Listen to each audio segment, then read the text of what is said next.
Hello everyone and welcome back to another Stratigo video. This is Ryan and Jonas yet again for another faction focus review. And today we're coming up from the deep because it's Idoneth Deepkin time. This is kind of an historic moment for us, Ryan, because the Idoneth review that we did for the second edition book, I believe, is the first video that we ever did together. Yeah, it was the third edition book, but it was their second book. So That's it the was, one, yeah. it was the most recent one. Yeah, but it was my very first time being on the channel, so it was kind of a historic, like you said, historic event, like a sort of homecoming. Yeah, the start of something new, something great. Maybe. A whole new world. Oh yeah. Yeah. Okay. I'm trying to keep the spirits high today because you're feeling a little low. Yeah, I mean, the thing with this faction is I really just expected that after a long time of not getting a lot of love and being kind of weak in the meta, and I don't know, kind of seeming like it's always trailing behind a bit, that they would really reinvent the faction, and it was one of the more likely factions to get a refresh. It also had one of the earlier battle tomes in 3.0. And in contrast to Stormcast, where you could say like Stormcast doesn't have very good battle traits or whatever, very interesting battle traits, that Stormcast has always been that way, and they end up making up for it by having decent units that go quite a long distance.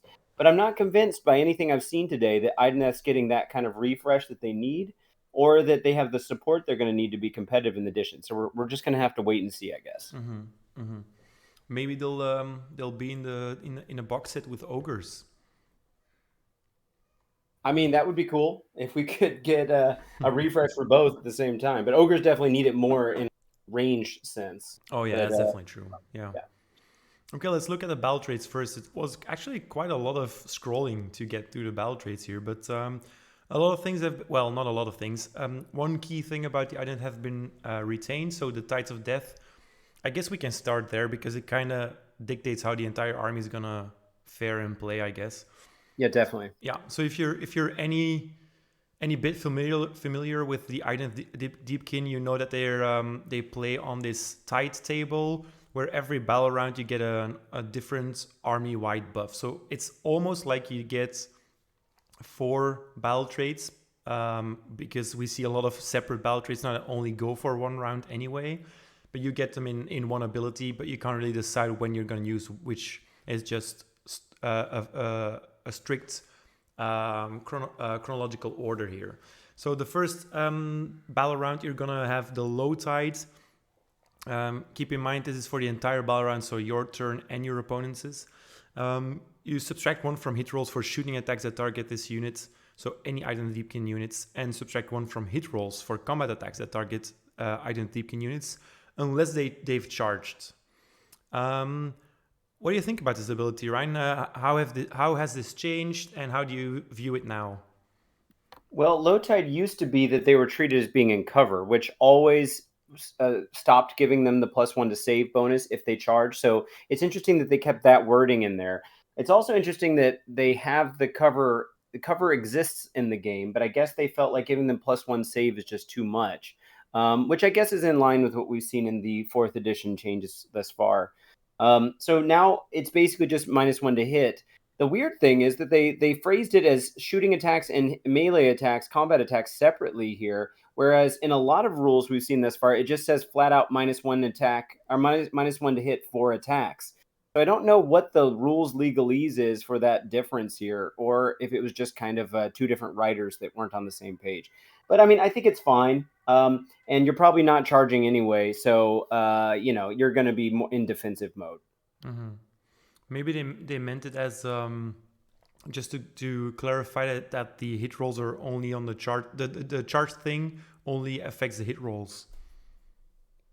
I mean, yeah, which is obviously always the case, but just to clarify, maybe.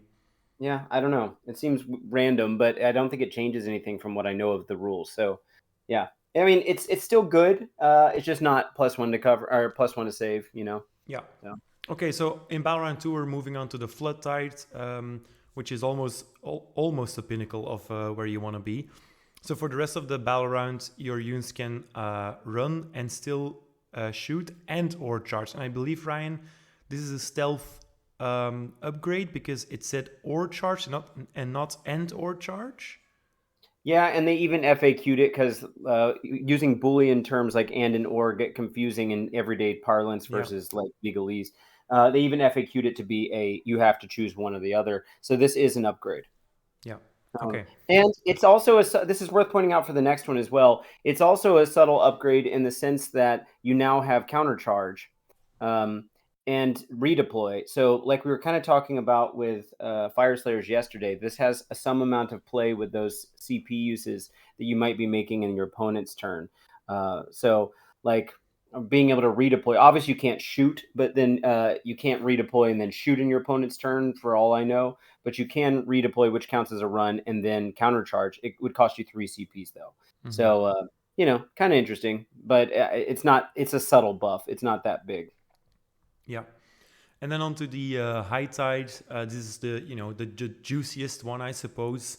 For the rest of the battle round, this unit has Strike First, so that's 2 turns that you get High Tide, which is nice. Strike First is always very, very strong. And I've always found these battle rounds very scary when it came up, because in my head, I don't know why, it always stuck to me like it's only 1 turn, but it's an entire battle round. Yeah, the Idoneth player likes to get in combat as soon as possible, or make sure that they're in combat at the end of round 2, so that they're benefiting from this. Mm-hmm. And then, of course, this also benefits from that counter charge, because if your opponent does go first in the round, then you can at least get 1 unit in, if you don't have anyone in, by counter charging into that unit and then having strike first, which is pretty nice. Yeah. And then on to the last battle round here, because from the 5th battle round on, we're just going with the low tide again. For the rest of the battle round, this unit can use a retreat ability and still use shoot and or charge abilities later in the turn. So that's the same one as battle round 2. In addition, for the rest of the battle round, no mortal damage is inflicted on this unit by retreat abilities. It's not the same as battle round 2. Obviously, the run and retreat is swapped here, obviously. Yeah. So I don't know if there's any upgrade in 4th edition with this. Otherwise, it just seems the same, especially considering retreating never used to give you mortal wounds on the retreat. So now it just goes back to how it's always been. Yeah. So I guess it's somewhat of a buff, because normally normal armies would still suffer the retreat damage. So at least you get that, Yeah. I mean, we have to compare those things when we're looking at like shooting in combat as well. Now, it might not seem like it changed, but compared to all the other people that are getting nerfed, it is kind of a secret buff. Yeah. So I mean, the other thing, kind of like the Fire Slayers thing we talked about yesterday, is they used to have a way to kind of boost the runes, and in a similar way, they used to have a way to boost your tides via the ritual system, which is more or less gone, except that, like the Fire Slayers, it's been moved on to a war scroll. Yeah. I guess we saw that with Feck too, in a sense, with the delusions. So maybe that's a trend that's going to be happening with more armies than not. If they have a special kind of rule that took up too much room on the battle traits pages, then it's going to get moved on to specific wars. How do you feel about that idea in general? Do you like that they're solving that problem by almost making certain units auto takes if you want to play with your old rules? I like it for the indexes, because it makes armies much easier to understand, and it gives units a very clear identity, which they promised they would do, and so far they've mostly succeeded. I don't like it for the fact that that it makes list building less flexible, because now if you want a certain ability, you need to bring that specific unit, whereas before, as you mentioned, if you wanted to Ishlaen ritual, you just brought one Ishlaen caster. Yeah, and it didn't have to be the Tidecaster, as we'll see today. Yeah. Okay, so a small edit here, because Ryan's having trouble with his neighbor that's been reconstructing his home, apparently, or something like that. Well, not your home, but his own home. Yeah. So let's just move on to the other battle traits here. Once again, these are teleportee battle traits, and they're split into 2, but they're kind of the same thing. I mean, you can't use the one without the other one. So to begin with, we have the one that allows you to put your units in reserve when you're deploying them. So you get to pick 1 friendly regiment. So it's a little bit different than usual. 1 friendly regiment that's led by an Idoneth Deepkin hero. and no units in that regiment can have already been deployed. So that's something new. You can set up those units in reserve traveling the aethersea. They have now been deployed. So you have to deploy the entire regiment in the aethersea, if I understand this correctly, right? Yeah, that's how I'm reading it. It's the only one we've seen thus far that does a whole regiment, I guess, which basically just is like saying one of your whole drops has to go into Yeah. Deep Strike together. The replacement that this probably is going to end up being is for the Briumdar subfaction and the Soul Scryer ability. The Soul Scryer used to be able to take 2 units with it into Deep Strike and then have to come in on the board edge, basically.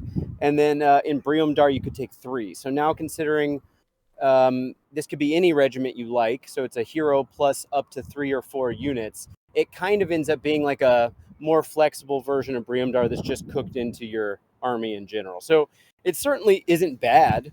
I always have mixed feelings about Deep Strike units, especially units that want to be doing things on the battlefield while you're they're in Deep Strike and can't because they're there. So like I don't know, turning on an ability or using a certain command trait or something like that. So it really depends on how that works, and if you want to be setting one unit in the sea, I guess this way. But it's certainly not a debuff. It's something new we've gained. All right, so another editing cut here because Ryan's neighbors are just having the best time hammering and drilling in your walls, Ryan. Okay, so we talked already about the fact that you can deploy an entire regiment into reserves, so into the aethersea, and now you obviously need to get them out. And in your movement phase, you can pick one unit from that regiment that you put in reserve and deploy it wholly within 9 inches of a battlefield edge and more than 9 inches from all enemy units. As far as we understand, Ryan, would you be able to do this multiple times in the same movement phase? My understanding of I know I was okay. Yesterday they had a rules preview, and I took a screenshot of an abilities page out of the core rulebook that they put on screen for a bit. And the rule of 1 was something that had to do with how often something can be used in a certain phase.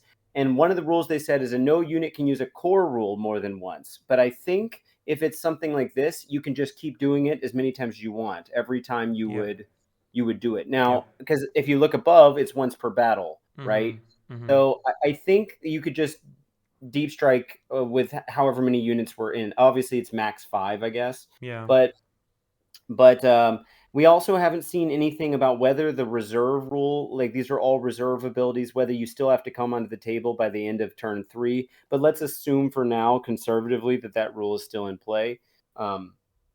And then the other thing that's interesting that's different from this than the Briumdar / Soul Scryer rule is that you used to have to put the Soul Scryer on the battlefield and then put the units around him. But now it seems that those 5, let's say 1 to 5 units you put in that regiment can now come down in any order they like and aren't attached to the hero. So that's a little bit more flexible.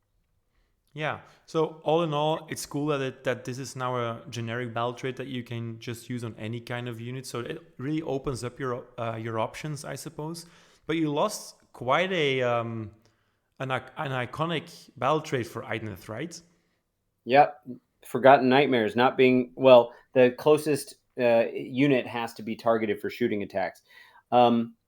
It's huge to lose that, but to be fair, I have said many times in talking about these 4th edition indexes that they seem to be trying to get rid of the rock, paper, scissors. And Idoneth was an anti-shooting army, hard rock, paper, scissors counter, where if you just put one unit up front, like say your KO, your whole unit of 15 Thunderers had to go into that one shark, and that was it. Or that one unit that's the screen unit. And so you were just totally neutered if you were a shooting army against Idoneth, more often than not. So they might have a way that gets worked back onto a war scroll, and we will see with the Tidecaster's rituals ability that there is something kind of similar. There's basically just the ritual, but it still has a strong effect against shooting. But I don't know if it's going to come back in its full way that we've known it thus far. Yeah. Okay. Shall we move on to the battle formation? Yes, please. Okay, so Akhelian Beastmasters, you get the Ferocious Predators rule. You get to add 1 to hit rolls for combat attacks made with companion weapons by friendly Akhelian units. I kind of like this. How do you feel about it?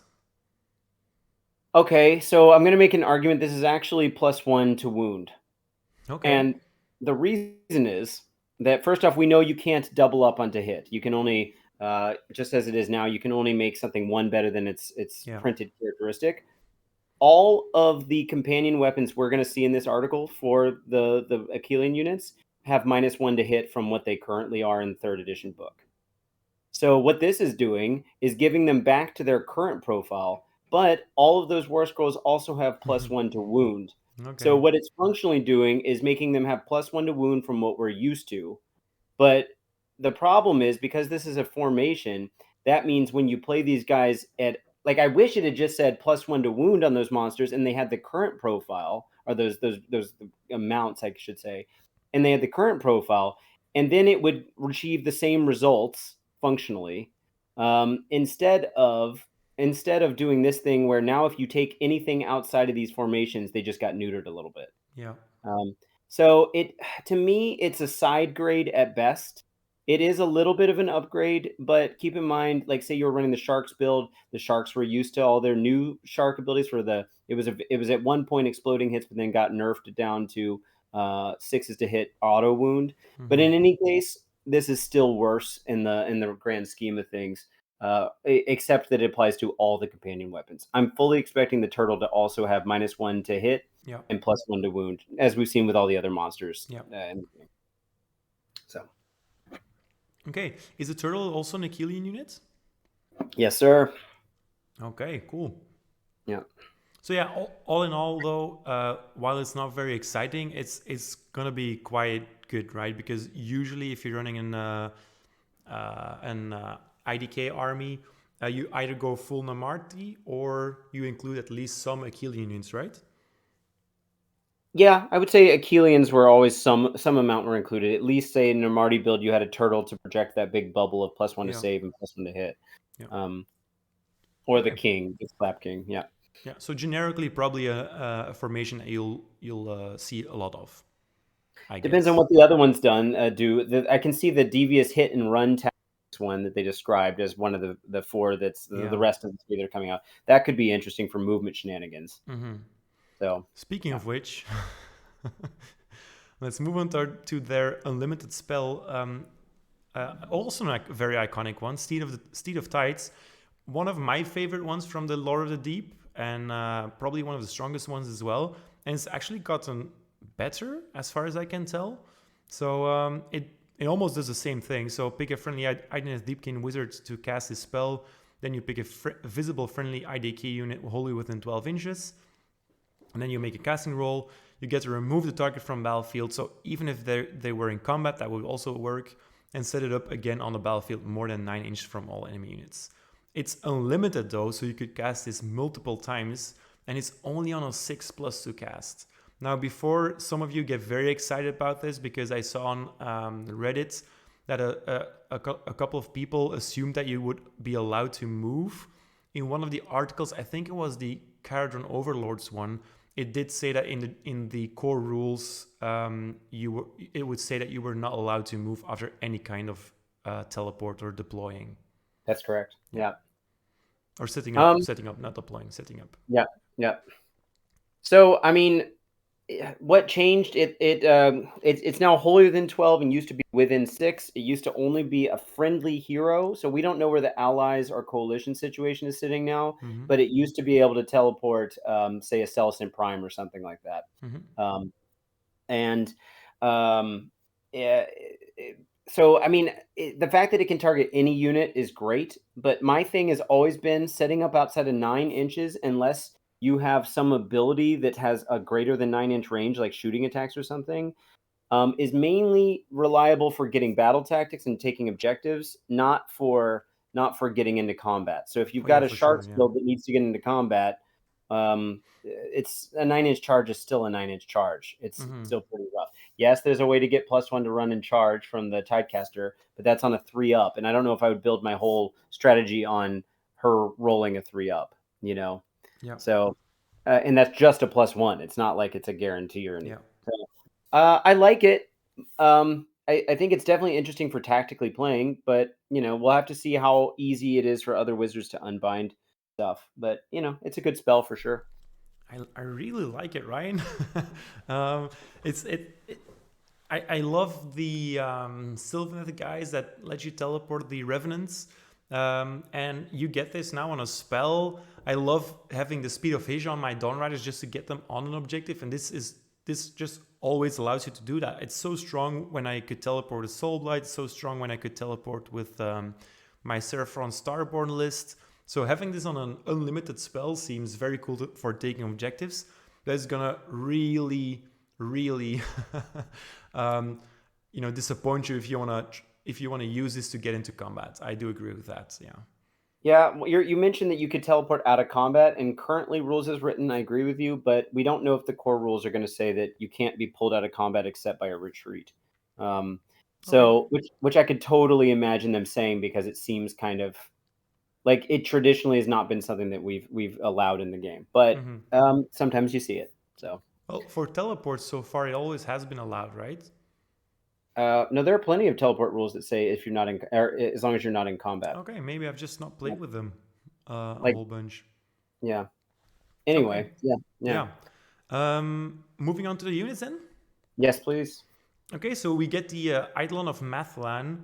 Is this the first time that we get to see a hero war scroll? The first hero war scroll that's not a war master.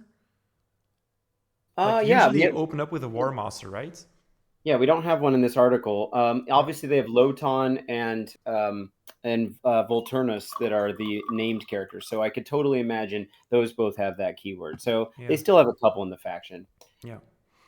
Okay, so the Eidolon, Ryan, I'm gonna let you take this one because you really know how to how to dissect this war scroll, I think. Yeah, thanks. In short, I would say it got nerfed. The movement got pulled down by 2 inches, which is maybe a little rough. The shooting attack is a tad bit better, but not anything I would build my build around. The melee attacks are also not anything particularly interesting. They Mm-hmm. got combined into one profile. The real reason you were taking this thing was for its durability, which it still has a 5-up ward, which is good, and its wizardness. And It's a three still plus save, which has which doesn't show up as much on war scrolls anymore. Yeah, true. And you might think this thing's not that well armored, but then again, it is kind of like a god that they summoned onto the Mm-hmm. battlefield, so it kind of makes sense, I guess. Um, so it's and a 5-up ward, it's great. It used to have reroll to casting, unbinding, and dispelling, but now it's been replaced with +1 to casting. So that really depends on you know Yeah, uh what you're casting. exactly. Mm-hmm. Um, if we look to the right there, the once per turn army charge phase, this is its rampage. It's just a super roar. We've seen this on a number of units thus far. Basically, you pick a unit in combat on a 3-up. The target can't use commands for the rest of the turn, not just the rest of the phase. So nothing to complain about. Obviously, we often think of roar as being like getting rid of save stacking, right? Because it makes it so that Yeah. you can't all at defense. Now, one of the things we were talking before, and you said it seems like they've really leaned into the movement shenanigans of the army a bit, and I would tend to agree with that. The other thing they've really leaned into is rend giving, and Mm-hmm. this war scroll interacts with that. A lot of the war scrolls we're going to see have like extra rend if they're against infantry or cavalry or monsters. And this is also a sort of type rule. And then if we go over to the caddy corner there to the bottom left, the spell is still basically what it used to be, except it lost range and got more expensive to cast. But you pick 3 different visible enemy units and you subtract 1 from save rolls. There was a point when this spell could stack, when it was legally ruled that you could put -3 to save on one Yeah. unit. But then they went and changed that recently when they said no ability can impact another unit multiple times unless it says otherwise. So it's still a really strong spell, and putting 3 different units on a -1 to save is great. Plus, if you turn off with this roar ability, it's going to make it be able to chop through. Unfortunately, this unit is not the one that's going to do all the damage. You need to have another unit that's in Mm-hmm. combat with those units. Mm-hmm. And then with a +1 to cast and then a 8 casting value, I don't know if the spell is always going off, but You know, it's solid.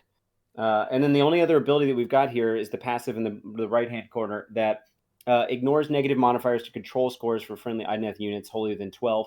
This used to be an 18-inch bubble of giving all the Idoneth units bravery 10, which of course doesn't have an impact anymore. Yeah. I think this kind of rule is the kind of thing we have to wait and see to see how often other units are going to actually be reducing your control score, because we Mhm. haven't seen a ton of it yet. So I'm a little bit on the fence about it. What do you think about this war scroll? It seems decent but boring. I don't know Yes. whether you feel like that's a fair assessment. It's just Yeah. nothing really excites me about this war scroll. It does give me some good hope for the Eidolon the Storm, though I hate to see him lose 2 inches, but maybe he'll gain it if because he's a storm guy. But I don't expect him to, because the 3+ save and the 5+ ward did make him very tanky before. And with how Rent now works and the fact that there's less mortal wounds, I do think it's a little bit of an upgrade that he retained that save and the ward save. The Island of the Sea being a 2-cast wizard still is nice. It's just it doesn't really excite me very much, because if you're done casting, you have this huge guy with probably a huge price tag on him. That's only a 2-cast wizard. For why are you putting a 2-cast wizard on such a platform? You know? I mean, he's durable. There might be some kind of like synergies going on here, but we're about to look at the Tidecaster, which is squishier, way squishier now, actually. Yeah, So maybe that's the main benefit, is you're getting 2 casts for something that actually stays on the battlefield. yeah, You and know, you can't really decide anymore what you're gonna get shot. So it might actually make the Tidecaster even more vulnerable than we think. yeah. I mean, they'll still have lookouts Of course, yeah, or whatever that's called now. guarded hero or something. Yeah, yeah. So, that we lost a spell. This used to have 2 spells, but the spell wasn't necessary, and it used to have a way to heal. So it lost a little bit of its tankiness, but overall, I still think it kept most of the strengths. It's just like you said, a little boring. Yeah, it really depends on his price tag as well, like on his points cost, obviously. Because if you're paying, let's say, 340 points for or 300 points for 2 heroes that make up 2 casts as a whole, or you take this guy for 340 or 360, I would be fine paying 60 points more just to get all of the other shenanigans. Yeah, for sure. Okay, on to the Tidecaster. Yeah. She's one of my favorite models ever. Still, I really, really like her. But her scroll, god damn. Her ability is so cool, but I hate that it's on a 3+. Okay, why? I mean, you dissect it first. Basically, she got nerfed in terms of toughness because she used to have a 4+ save and a 5+ ward, and now, oh, whoops, that's all gone. So this thing's just super squishy now, and I'm kind of worried for the other Ishran heroes, because they in the 3rd edition book they all got wards too. So I feel like they're going to be much easier to pick off now for an army that's traditionally been really weak to mortal wounds. That said, I guess there's less mortal damage in the game, but we'll have to Mm-hmm. see. She used to give you 2 rituals instead of 1 if she was in your army. Um, and I'd like to reframe that as what she was always doing was just giving you 1 extra ritual. And if you think about it that way, she hasn't changed, because, well, we used to go from 1 ritual to 2, and now we go from 0 to 1. Mm-hmm. So it means the battle traits just lost the default ritual, in kind of one way of looking at it. But like you were just saying, the ritual only goes off on a 3+. And it's a once per turn ability, so you can't choose to do this. You can't attempt to do it multiple times and wait till it actually goes off. So the 3 abilities that she's got are basically linked to what they used to be. So, for example, like not being able to be targeted by shooting attacks unless the attacking model is within 12. That was abound with the low tide before. +1 to run and charge rolls. The next one was tied with the flood tide, so the run and charge turn. And then each time an enemy unit uses a retreat ability after the effect of the ability is resolved, inflict D3 mortal damage on that unit, is a reworking of how the ebb tide ability worked, where for each one of your units that retreated, they on a die roll did some mortal damage. This is interesting because it's now discouraging or extra discouraging the enemy unit from retreating, because they're probably getting hit with D3 anyway, and then they take another D3. So kind of interesting, but you never know when your opponent's going to be thinking about retreating. Yeah. You don't have any control over that, and it's really more of a deterrent. If you think, well, they're going to tactically retreat to go grab a different objective or something, then they have to take 2 to 3 mortal wounds on the way out. But I think for a lot of armies, that's not going to be a problem. Like Mm-hmm. they'll gladly lose 4 skeletons or something. Yeah, exactly. The last one really feels like something that you would do if your your entire army is in combat already anyway. And you're like, Mhm. I don't really need the first two, so I'm just gonna Spiteful Riptide. Fair enough. Yeah, and you might as well. It's free. It's just on a 3-up. Yeah. Whereas the rituals before used to be guaranteed. So the one they lost was the one in High Tide where all Namarti on the battlefield got a 5-up ward. So implicitly, the Namarti are getting nerfed a bit by this not existing. But and the fact that you can't mix and match 2 different ones with her, which was Yeah. definitely one of the strongest abilities she had. Yeah, so I mean, all in all, I think it's cool that the rituals live on. If Mm-hmm. you're going to get rid of it, thank you for putting it on a war scroll in one way or the other. And I do think it's a strong ability, but it should have been a 2-up or auto. A 2-up, I think, is fair enough, right? But a 3-up is just so rough. But then a 2-up is so strong against certain armies yet again, right? Because you were talking about the rock paper scissors thing. If you get creeping mists against certain armies on a 2-up every turn, wouldn't that be too strong for certain shooting armies? That's fair enough, but a lot of KO, like for example, attacks have a 12-inch range anyway. Yeah. The shooting attacks, so they KO's kind of been reined in over time to need to come within about 12 to 18 inches anyway. Mm-hmm. So they're not really shooting you off from the other side of the field and making enough damage to make that worth it. They Yeah. usually eventually have to get in. Yeah, So I think I would actually have liked it very much if it was just like I know that's not been an option so far, but I just wish they included a phrase on the top of it of an ability where it said twice per battle. You could just pop this twice per battle without rolling. sure, yeah. I mean, that would obviously be strong too, but it would be not that different from the rituals they already had. And my Yeah. overarching point with what we're seeing today is that this army needed a boost, in my opinion, and it's Mm-hmm. only losing stuff. So Exactly. for the most part, so I don't know. I'm wondering where the real secret sauce is going to be here, but we'll get to the Yeah. summary. Though to be fair, there have been IDK builds where it really came down to one melee hero with a ton of upgrades on him, and we haven't seen any of their upgrades so far. I mean, we haven't seen their artifacts, we haven't seen their hero traits. So Yeah, I was never a fan of the Slap the King though. Smash I King, like Slap King, yeah. Yeah. I never really liked that style of playing where you just like have to, because it's so good, you have to take him and then you have to use your command trait and your artifact and the mount trait or whatever. It just, I don't know. This is I do hope it goes in the direction of being more flexible. Like you're going to want to take different builds, but we'll Hmm. have to see. Yeah. Okay. On to the Allopexes. Yeah. Fun choice here to show off the Allopex.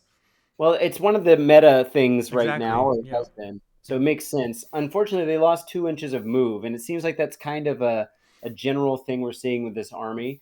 I think the biggest thing I'm excited about with this unit is that they differentiated between the weapons in such a way that you actually want to take the shooting weapons. I mean, that you actually could very easily want to take either one because they have an identical profile, except that one's better rend against monsters and one's better against cavalry. Yeah. It used to be that the harpoons were almost always the right way to go, and the nets had this like anti-pylon tech that Hmm. only had one attack, so you had to hit and it wasn't doing a whole lot of damage, and it just kind of felt like it could be a throwaway for an ability that doesn't make well that can be really strong but isn't necessarily always strong. Yeah. So I like that they made them the same, and now it's probably people are probably just going to say you can play with whatever you like. That said, if you have mix and match and you say that one of them's got harpoons and one's got nets, you probably should have the right models so that you can identify Hmm. which one's which. What do you think of them like leveling the playing field for their weapons there? I love it. I Yeah, always wanted to take the net launcher whenever I considered bringing some IDK units with my Lumineth. Because I just love the movement shenanigans of it. But then I thought like, the harpoon is clearly so much better because you're always gonna miss that net launcher, obviously, because it's just one shot and then you always miss. So yeah, I love that you just get the ability. It's also it's not a huge deal that you mispicked your weapon for a certain kind of list, right? You just, and if you want to pick it right, you look at what your list already has, and if you have some anti-monster tech already, you're probably good to go with the net launcher just to even out the playing field a little bit. I like this. It's easy. It's also not big enough a difference for your opponent to start worrying about. So it's just easy to understand for both players. Yeah. Yeah, and the harpoons did get nerfed a little bit, but more consistent on their damage, and then because they lost half their attacks, and then the net launcher got buffed. So I like to see it. And maybe if we look at the ensnared rule in the bottom right there, Yeah. that's basically what used to be attached to the net launcher, and now is for both. So you don't even have to weigh that option. If you have done any amount of damage to either a monster or cavalry, which is in flavor for how those weapons work. And then you roll a dice, and then you subtract one from the charge, the amount of dice they roll when making charges. I think that's a great ability. That's so strong. Yeah. Yeah. So it used to be that they couldn't do the pile-ins, and I think this is functionally better. Especially imagine it's Ishlaen Guard. There's a lot more units, and it's not based off of whether your weapon is anti-monster or anti-cavalry. So it's not like one of them gets turned off. Both of them still get to be on, regardless of which model, which option you went. So yeah, that's and 18 inches is quite a long range. So if you pop this with cover fire, for example, that's what it's called, right? The new command ability. Covering fire, yeah. Yeah, covering fire. To just scare off a charge or something, or you see a huge cavalry or monster Death Star unit approaching, and that those units definitely exist in AOS. Having to make a charge on one die, except instead of two dice, is a really big difference. Yeah, 100%. It's you say the 18-inch is good. It's solid, but in line with what we've seen with them reducing ranges on things, because it lost 2 inches of move and 6 inches of range on the harpoons. It's lost 8-inch threat range, which might be enough to make the Allopexes play a little differently. But personally, I always thought they should want to get into combat, Yeah. which was not necessarily what was happening right off the bat. A lot of people would play them kind of cagily and then keep them outside of just inside range to be able to shoot, and then move them in towards high tide. So maybe this is forcing them to get a little bit closer up and get in the fray.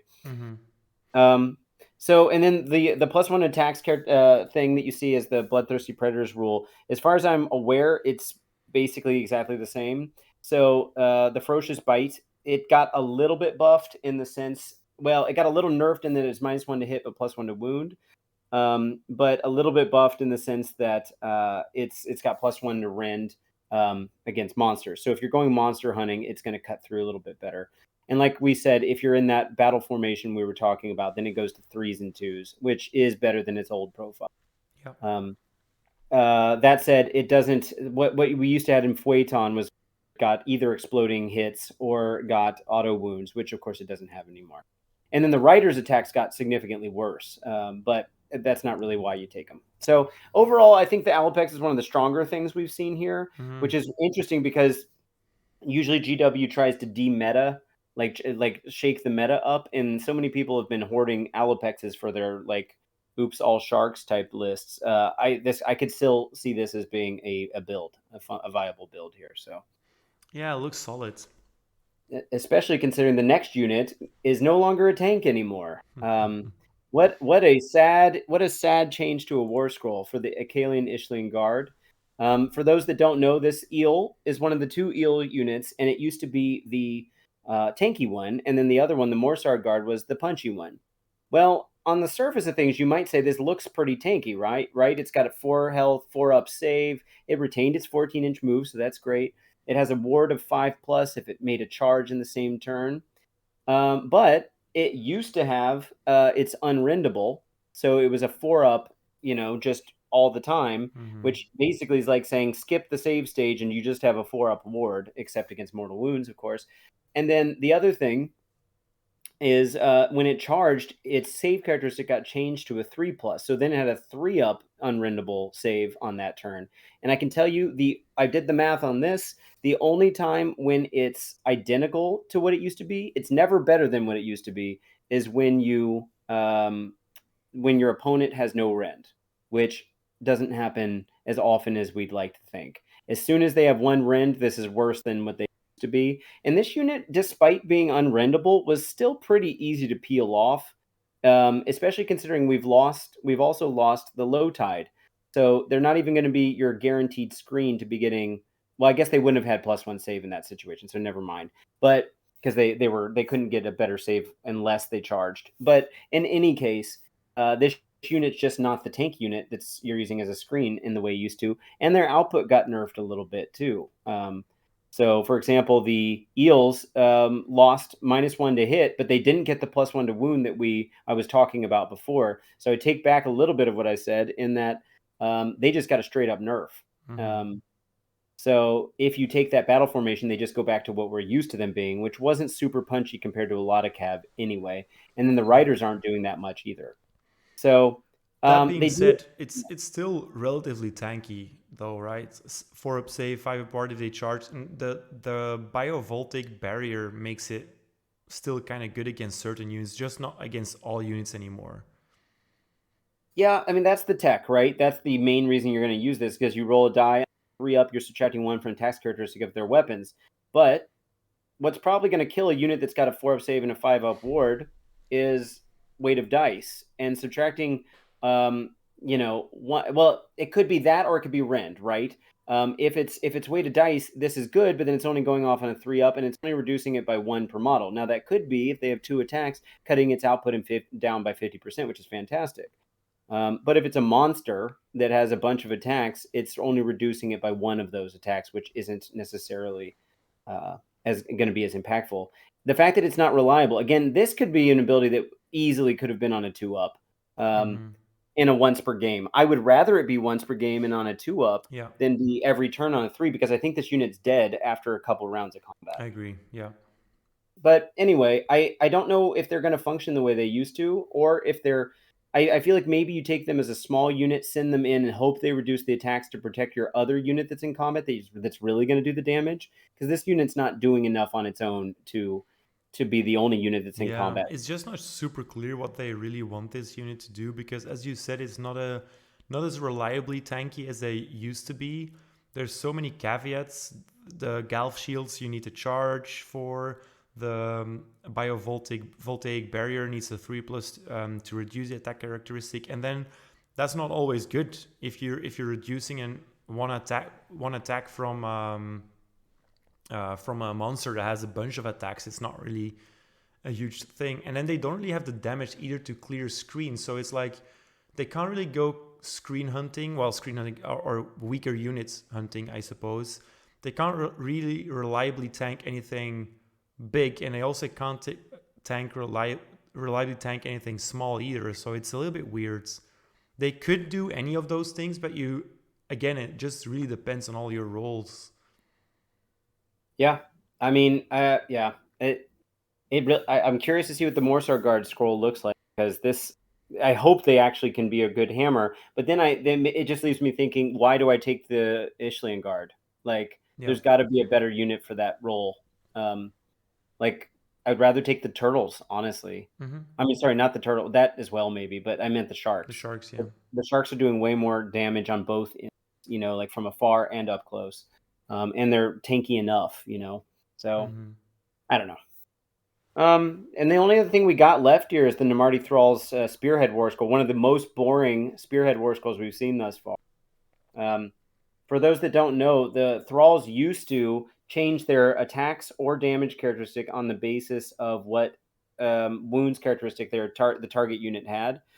And now it's kind of got that in that passive ability that's down there. It's adding 1 to the damage characteristic against monsters. But I don't get it because it's +1 rend against infantry. So in a certain sense, it's letting us do what it used to do, except that it's -1 to wound right now, so it's worse at wounding. And I kind of would have rather them just be all in on monsters. Like, I don't know if the rend is what you want in infantry. I would have rather more rend on the monster, I think. And then more attacks on the infantry or more damage, one or the other. I'm a little confused. That said, it's just a Spearhead War Scroll. So we don't know what it's actually going to look like when we see the real deal. Yeah, But and this is a little historically, also these guys have always benefited massively from different buffs, right? So I think you're due to expect that as well. sure. So I'm happy to hold out for that. But right now I feel like this looks kind of boring and or nerfy. So we'll have to see. But what are your overall thoughts for Idoneth? Um, I, I I totally like their battle traits. I love that they kept the tides. The teleport is cool. I really love the unlimited spell. I think that's very interesting. That's gonna be like the tone of this army for now at least.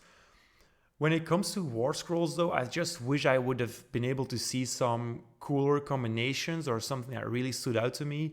The Shark seems solid, but all the other ones, and the Island of Mathlann as well, I guess, it's also a solid War Scroll. None of those got me really excited though, and that's a thing that I really miss about this article specifically. I do think this army will have a lot of cool stuff still to come because there's just so many impactful units that we haven't seen so far from them. I mean, what are the Kings gonna look like, right? Because they've also impacted the relevance of this army quite a lot before. The turtle might actually impact the army a lot as well, because that's usually been a creature or a unit that brought a lot of buffs alongside it. So yeah, we'll have to see. I just wish that a lot of stuff that we've seen today is kind of bound to a luck of the die thing, and bringing an entire war scroll like the Tidecasters just to never roll a 3+ or not roll a 3+ in a time that you really need it. Yeah. I think is gonna feel very bad, and I think a lot of professional players will probably shy away from her for that specific reason. Yeah, I don't know if that ability is strong enough to be like, I'm going to take that risk. If it was just like you said, it's a freebie on the if your opponent retreats, but then they just don't retreat, right? Yeah, So it's a little bit like the Hand of Dust thing for Nagash. It's too strong not to include it in its price cost, but it's too fickle to actually want to take him for it. And it's the same with the Tidecaster. It's the ability is too good not to include or actually calculate it in her war screen in some way, but it's too good to just give it to her all the time. yeah, yeah, I don't know. I mean, it's interesting that they went the rend route on these guys. The main thing I'm wondering is if they're going to be able to time their attacks enough because they're still glass. They're even more glass cannony than they were before. We've seen saves get reduced or ward saves go away, and so I'm starting to think what it's really trying to do is set everything up for that high tide. Yeah. And that's always been the case, but I think it's even more important now than it once was. Unless you just go for a totally shooting build, and I'm curious to see what the Reavers look like because that's always been one different play style that we've had that feels quite different. Doesn't necessarily interact with the tides because they weren't melee units. They don't need the high tide. Like an all shooting list. I'm curious to see what that looks like, but I'm optimistic. I just feel kind of like this army had more underway that it needed to be getting. It could mean that they're going to get a battle tome sooner than later. I mean, it is one of the older ones. You asked me before we went on if it's worse than the ogres. I don't think it's worse than the ogres in terms of. No, I don't think it's worse than the ogres, but I think there's a better chance that ogres gets a replacement set of rules Yeah. sooner. And then this is just sitting here languishing for even longer because I think that's just been in a weird place for such a long time. Whereas ogres are halfway decent if you take the right build right now. So anyway, okay. Well, you want to wrap us up? Yeah, so guys, thank you so much for watching. There are bound to be some edits in this video because we had some backdrop noise at the start here, but I still hope you really enjoyed it. Ryan and I put a lot of effort into these videos. We were just talking about how difficult it is to match our agendas and our schedules and find a time to make these videos every single day.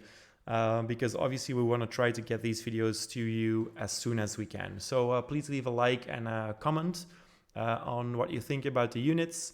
And you can also find us in the Discord and continue the conversation there. And if you enjoy the content and want to stay in touch, you could also subscribe. So we hope to see you in the next one. Ryan and Jonas out.